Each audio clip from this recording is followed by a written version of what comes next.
깊어지는 불황에 올해 들어 넉 달 연속 자영업자가 감소세를 보였습니다. 통계청에 따르면 지난달 자영업자는 561만 5천 명으로 작년 같은 달보다 6천 명 줄었습니다. 자영업자 수는 1월 2만 8천 명 줄어든 뒤 4개월 연속 감소했는데 올해 1월부터 지난달까지 전체 취업자에서 차지하는 자영업자 비율은 19.4%에서 19.7%로 전년보다 0.1에서 0.2%포인트 각각 낮아졌습니다. 특히 직원을 둔 자영업자의 감소세가 두드러졌습니다. 고용원이 있는 자영업자는 7개월 연속 줄어들었지만 고용원이 없는 나 홀로 사장님은 2월부터 지난달까지 석 달째 늘었습니다. 또 올해 들어 정부의 폐업 지원금을 신청한 자영업자가 급증해 올해 1분기 원스톱 폐업 지원 신청 건수는 23,785건으로 작년 동기보다 64.2% 늘었습니다. 목요일 친절한 경제, 오늘도 한지연 기자 나와 있습니다. 안녕하세요. 안녕하세요. 한 기자, 얼마 전에 이 자영업자분들이 빚이 많이 쌓여서 힘들다 이런 소식을 전했었는데 오늘은 이제 자영업자 절반이 창업 후에 3년도 버티지 못한다는 안타까운 통계가 나왔네요. 네, 이 100대 생활업종에 대한 조사가 이뤄졌는데요. 네. 여기에는 치킨집이나 미용실, 펜션, 학원, 편의점 같은 실생활에 밀접한 업종들이 포함이 됩니다. 이걸 다 평균을 내봤더니 이 창업 3년 후 생존율이 53.8%에 그치는 걸로 나타났습니다. 그렇다면 창업 후 1년은 어떨까요? 이 100대 생활업종의 최근 5년간 1년 생존율을 보면요. 이 상승세를 보이다가 재작년에 다시 하락하는 모습입니다. 2019년에 77.8%에서 2022년에 79.8%까지 상승세를 보였지만 2023년에 77.9%로 다시 2019년 수준으로 돌아오는 모습을 보였습니다. 시간이 흐를수록 생존율이 크게 낮아지는 경향도 뚜렷했습니다. 앞서 이 3년 생존율, 그러니까 2020년 창업자의 3년 생존율은 53.8%로 뚝 떨어졌고요. 5년 생존율은 40%도 안 돼서 2018년의 창업자의 5년 생존율은 39.6%에 그쳤습니다. 10명이 창업을 하면 5년 후에는 4명만 사업을 계속하고 있다는 겁니다. 우리가 맛있다는 그 가게, 잘한다는 그 가게 조금 시간 지나서 다시 찾아가 보면 없어져 있잖아요. 1년만 지나도 10곳 중 3곳이 문 닫고 3년만 지나면 절반이 문 닫고 5년 지나면 6곳이 문을 닫기 때문이었습니다. 업종별 상황도 조금 궁금한데요. 상대적으로 높은 생존율을 보이는 안전 업종과 그렇지 못한 업종으로 나뉜다고요? 네, 업종별로 볼 때 생존율 차이는 극명했습니다. 먼저 1년 생존율이 가장 높은 업종은 미용실과 펜션 게스트하우스, 편의점, 교습학원으로 모두 90%가 넘는 높은 생존율을 기록했습니다. 특히 펜션, 게스트하우스와 교습학원은 3년 생존율에서도 각각 73%와 70%로 높은 수준을 보였는데요. 장기 운영 측면에서도 이 강점을 보였습니다. 하지만 이 치킨, 피자집이나 분식집 쉽게 창업하실 생각하신다면 좀 고려해 보셔야 할 것 같습니다. 3년 생존율이 50%를 밑돌았고요. 특히 생존율이 가장 낮은 업종은 통신 판매업으로 나타났습니다. 1년 생존율은 70%가 안 되는 69.8%였고요. 3년 생존율은 45.7%에 불과해서 전체 업종 중 최하위였습니다. 통신 판매업 같은 경우는 2023년 기준으로 창업자 수가 21만 1,000명으로 100대 업종 중 가장 많았지만 누구나 쉽게 열 수 있는 만큼 진입 장벽이 낮고 그렇다 보니 경쟁이 과열되면서 생존율이 급격히 낮아진 걸로 분석이 됩니다. 이 외에도 이 화장품 가게와 식료품 가게도 1년 생존율이 70%대로 낮은 생존율을 보였습니다. 나이대별 생존율에도 차이가 있었는데요.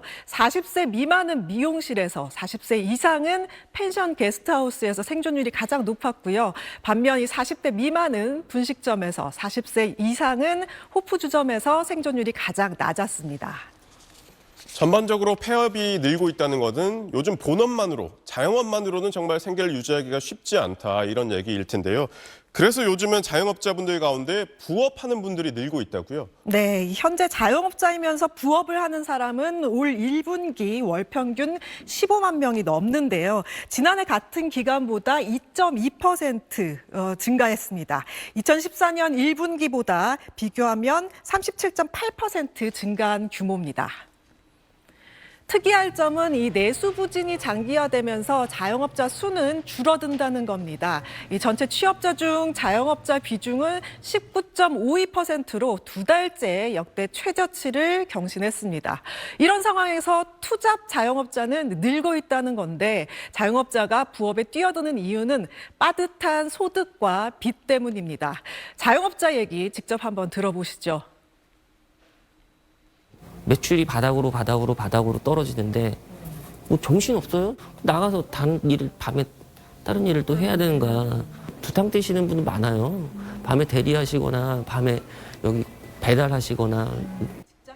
통계청 자료에 의하면 자영업자 가구의 월 평균 사업 소득이 가계 지출에 미치지 못했는데 특히 퇴직 후 자영업에 뛰어든 50세 이상 사장 48.8%가 월 최저임금도 못 버는 것으로 나타났습니다.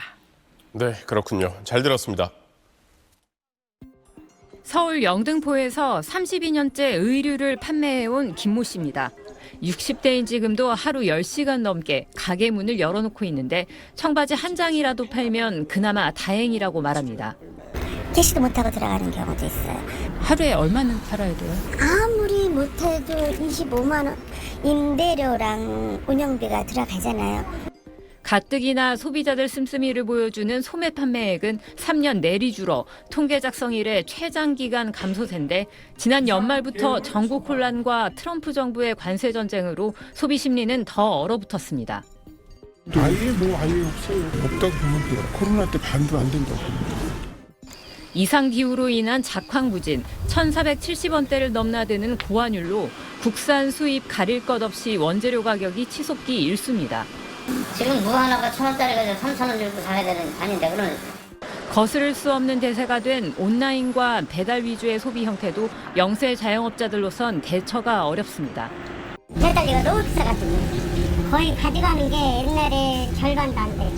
그때 배달료 하다가 우리가 멈췄잖아요. 결국 직원 줄이고 허리띠 졸라맬 수밖에 없습니다. 이제 9월 말로 직원 정리하고 딱 반타작이 됐으니까요. 월급 맞추기도 힘들더라고요. 고용원이 없는 자영업자가 거의 75%입니다. 고용을 줄이고 또 매장 규모를 줄인다든가 이렇게 하다가는 이제 막바지에 몰리기 때문에 그러면 이제 그 다음은 폐업순으로 넘어가는 거죠. 이런 상황에서도 은퇴 이후 자영업에는 마땅한 선택지가 없다 보니 60세 이상 고령 자영업자 비율은 37%대로 역대 최고입니다. 빠르게 영세하고 고령화하는 한국의 자영업이 고금리, 고물가와 유통구조 변화라는 복합위기에 직면한 양상입니다. SBS 유덕기입니다. 경기 불황의 직격탄을 맞은 자영업자들의 어려움이 통계로 속속 드러나고 있습니다. 최근 두 달 새 자영업자 수는 20만 명 넘게 감소해 지난 1월 기준 550만 명으로 집계됐는데요. 지난 2023년 1월 이후 가장 적은 규모로 IMF 위기 당시보다 더 적은 수준입니다. 내수 부진과 경기 침체가 길어지고 있기 때문이라는 분석이 잇따르고 있는데 코로나 사태 이후 줄어든 소비가 좀처럼 회복되지 않은 상황에서 물가가 오르면서 버티지 못하는 자영업자들이 더 늘어난 영향으로 보입니다.